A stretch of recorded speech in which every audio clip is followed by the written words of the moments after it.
So happy that we have this time together. I want to dive right in and ask you this big question. Are you ready? Why do you go to church on a Sunday? And yeah, you. Why?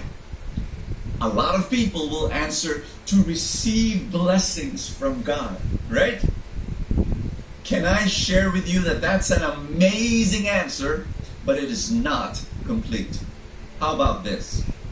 I believe that the purpose of church is not to receive a blessing from God, but to be a blessing to the world. That's right. Why did God invent church anyway? I hope my answer will shock you. Are you ready? Here it is. I believe that church is not a place that you go to. It's a place that you create wherever you go. Wow, think about that. I really believe that church is to become God's love to the broken and wounded and fractured humanity. I believe that the purpose of church is not to fill up a building on a Sunday. No, the purpose of church is to fill you up with so much of God that wherever you go, from Monday to Saturday, you're spilling God and His love, and you're leaking, you're overflowing His kindness and His mercy and His compassion wherever you go. You are creating church. And so, our fourth faith declaration is, say this after me, I create church wherever I go. Say that again. I create church wherever I go.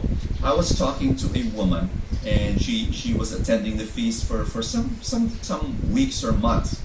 And then she came up to me and she complained. She really did complain. She said, Brother Bo, I have a problem.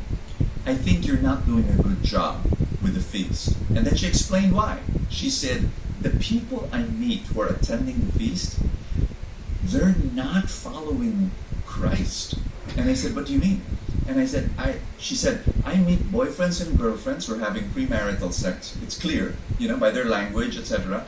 I also I met a mistress. I'm sure she's one. Like the way she talked to me, she is having an affair with the married man.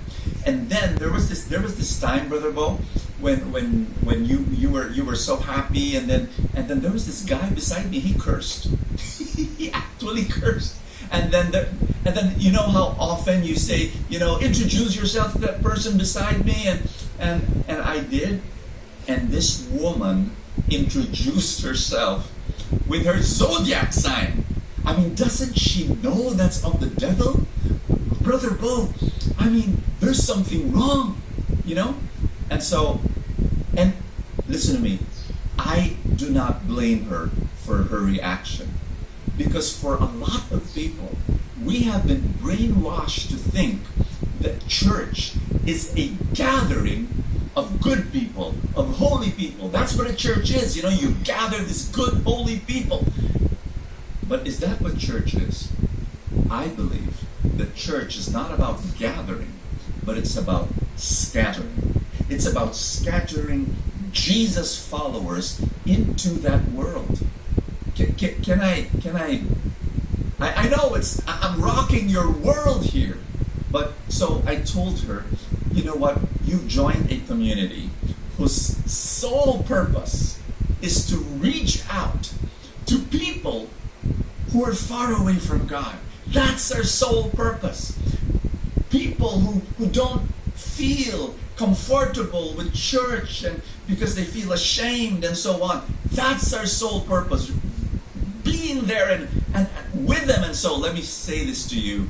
I'm happy with your stories. I really, really am. I was excited when you told me about these stories, because that means we've succeeded.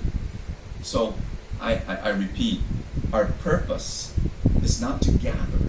Our purpose is to scatter ourselves into the world. That's who we are. And say that with me again, friends.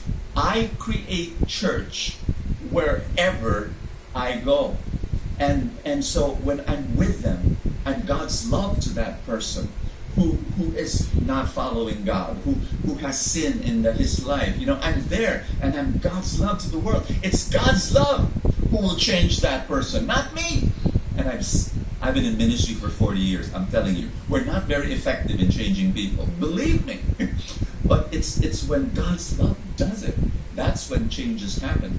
Friend, here's what I mean when you create church wherever you go. I'm inviting you to think of one person. Now listen to me. For a lot of people, it's all about what's church. Oh, church is attending. Church is like now online. It's watching this video. Oh, okay, what's Bo's preaching? Oh, let me sing a few songs. Let me worship. Oh, let's go to mass. That's what we are, and we should continue doing that. But that's an incomplete answer. Church is this. Think of one person that needs God in your life. An office mate, someone you met at the gym, one person, maybe two, maybe three, maybe four, but it starts with one person. And then what you do is you say, hey, can we do something special?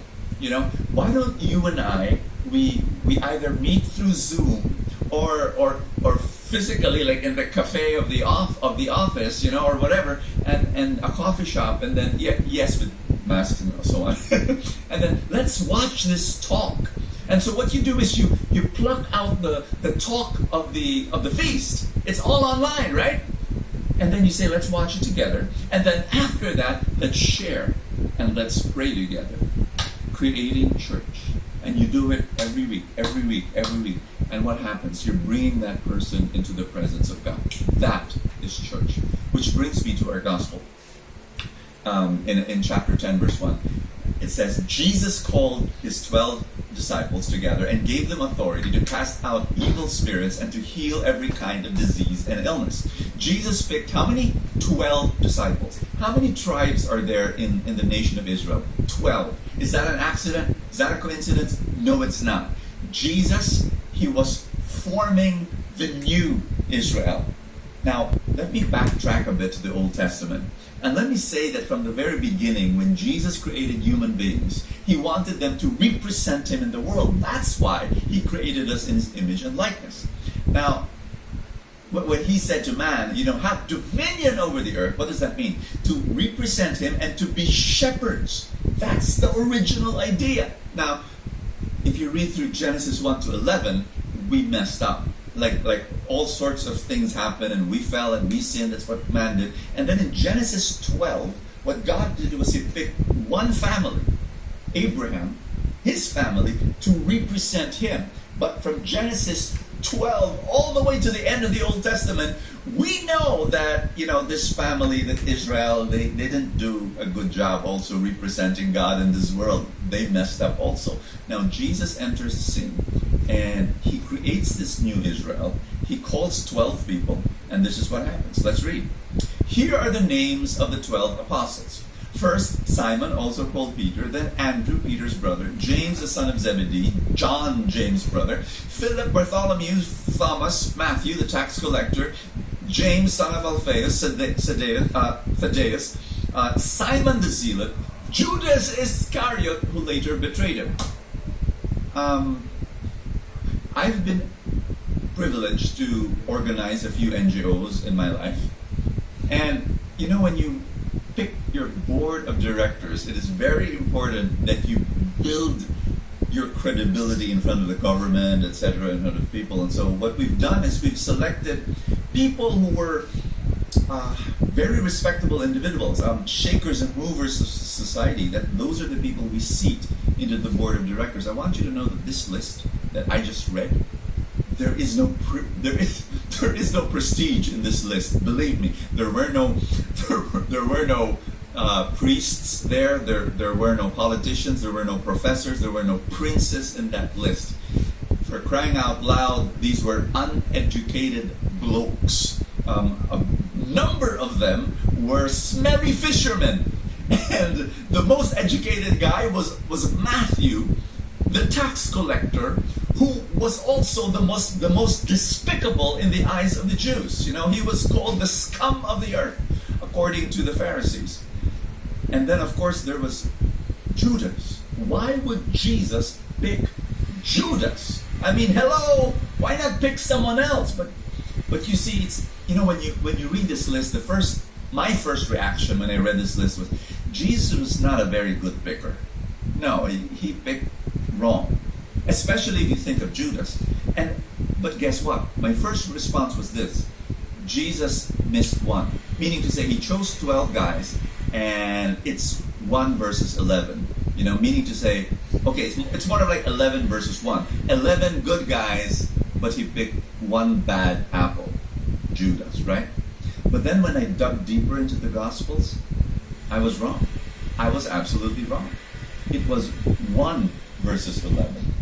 If you read through the Gospels, 11 of them became traitors. 11 of them ran away. Only one guy, John, stuck it out through the cross with Mama Mary. The 11 guys became traitors, especially Peter, the leader, right? Who denied Jesus. Now, again, let me say this. Jesus was a bad picker, but he was a good forgiver. And I don't know about you, but I like that. Because I need that kind of Jesus in my life, because I messed up. But he comes and he still picks me, and he still forgives me, and he still uses me. And he says, Bo,